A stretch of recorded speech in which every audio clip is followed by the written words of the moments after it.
Yeah. I don't know what to say, honestly. It's so distracting. I don't know what's happening right now, but it seems exciting. I'm going to give you a number for Andy Thomas. I know what it means, but he was drafted just now, okay? So there it is right there. Let's try to get him on. Okay. Baylor's Andy Thomas, who was drafted, as we mentioned earlier today. I was told he was not available till most likely Wednesday or Thursday, but he called back and said he could do right now. So I know, Armstrong, that throws everything for a loop, and you're frustrated, but that's you can try to get him on if we possibly can. All right. So Andy Thomas, Baylor baseball player who was drafted earlier today, I believe, was it Milwaukee, Craig? Did you mention that? No, not Milwaukee. No, it was Seattle. Seattle will try to join us here momentarily on SicEm365 Radio. All right, we'll try to get him if we possibly can.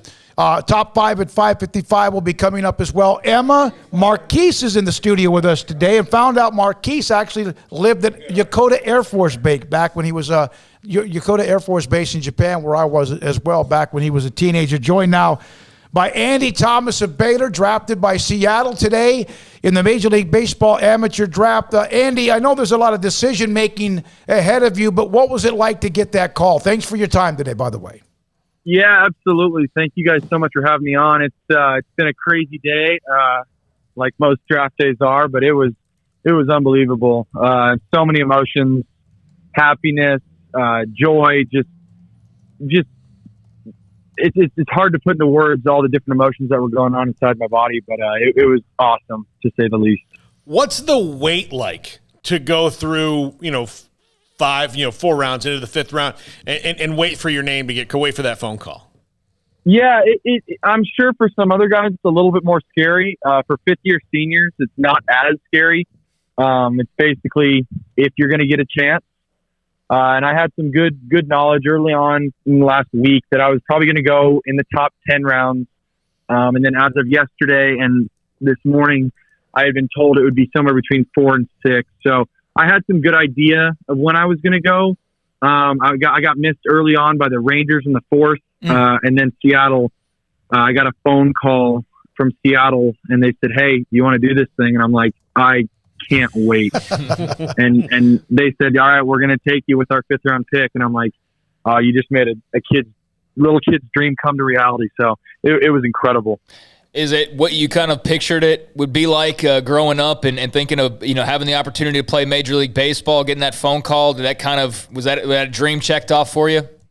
Yeah, 100%. I mean, that's why we do it. Well, most people, it's why we're playing, trying to get to that next level, and the next level, and the next level. And finally that call came. It's been a long time coming. I had some chances after my junior year and a little bit of interest last year, but I really wasn't done at Baylor. And luckily I had the season I did, and teams liked me enough to be able to take me this early on. So I'm over the moon, excited to be a Mariner. I get some confused, honestly, about COVID years, extra year, whatever, but you just mentioned it, 5th-year senior. That's a no-brainer. There is no decision here, right? This is correct. You make this work out, and you get that done as fast as possible. What's the timeline?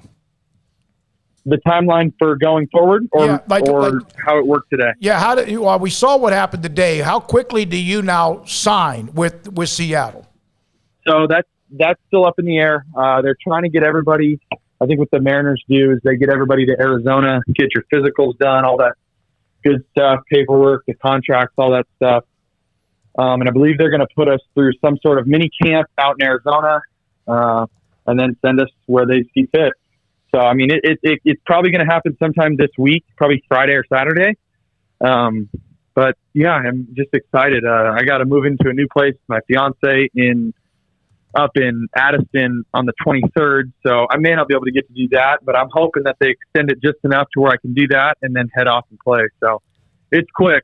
Hey, Andy, let me give you a little secret. Moving sucks. So here's the deal. If you have an excuse to get out of it, now I know your fiance might be mad at you, but look, you gotta go chase your career. Hey, man. it's the Mariners. What am I supposed to do here? Yeah.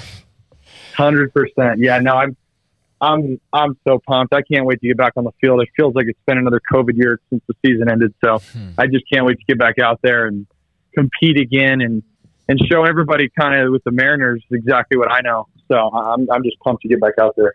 Growing up a California guy, I would imagine you probably saw a lot of Mariners baseball, or did you? Yeah, no, we did. Yeah, no, we had season tickets for the Padres. I mean, the Mariners have been an American League team. Right. But, I mean, they would come through town, and, you know, we took a trip up to Seattle not that long ago, and we've been before. So I'm just, I mean, the history in Seattle is unbelievable. So were you a big Padres fan growing up? Yeah, I was I mean, as much as you could be in the early 2000s.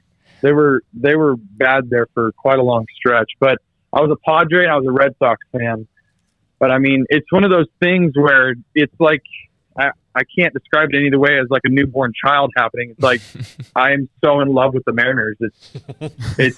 I'm all about the Mariners. Like I'm going to do research on the Mariners for hours tonight. Dave Kingman, Ichiro, and Ken Griffey Jr. A lot of that. Randy Johnson, Jay Buhner. Yeah, Ken Griffey Jr. But former McLennan star Jay Buhner, who played right here in Waco back in the day, helped win a national championship, played with the Mariners back when they were amazing. The DH, Paul. Edgar Martinez. Edgar Martinez. Yeah. Andy, you mentioned the anticipation.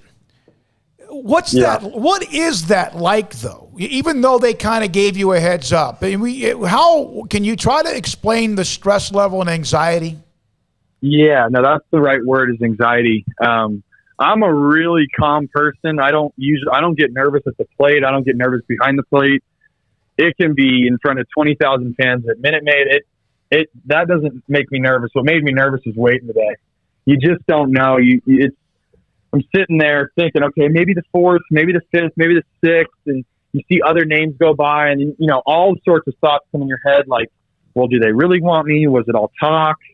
So just a bunch of different emotions were going through my head, but no, it was worth all the worry and all the wait. So. Do they envision you as a catcher? Yes, 100. I hope so. That's what they drafted me as, and that's the conversations we had as. So, do you know that this is now the 31st consecutive year Baylor baseball's had somebody drafted? That's pretty impressive. I'm really, really glad that I get to continue that legacy, and maybe more guys from our team will tomorrow. Yeah, I think so as well. Andy, I know you got to go. So happy for you. I can't even imagine that feeling. Congratulations, good luck, and go get all that Mariners gear you possibly can. Thank you guys so much for having me on. Yeah, thank you. We were expecting maybe Andy in a day or two, but got it back with us, and, man, it's great. What great story for Baylor baseball. Andy Thomas selected 5th round by the Seattle Mariners. What do you want to do here? Take a quick break? All right. Let's go right to it.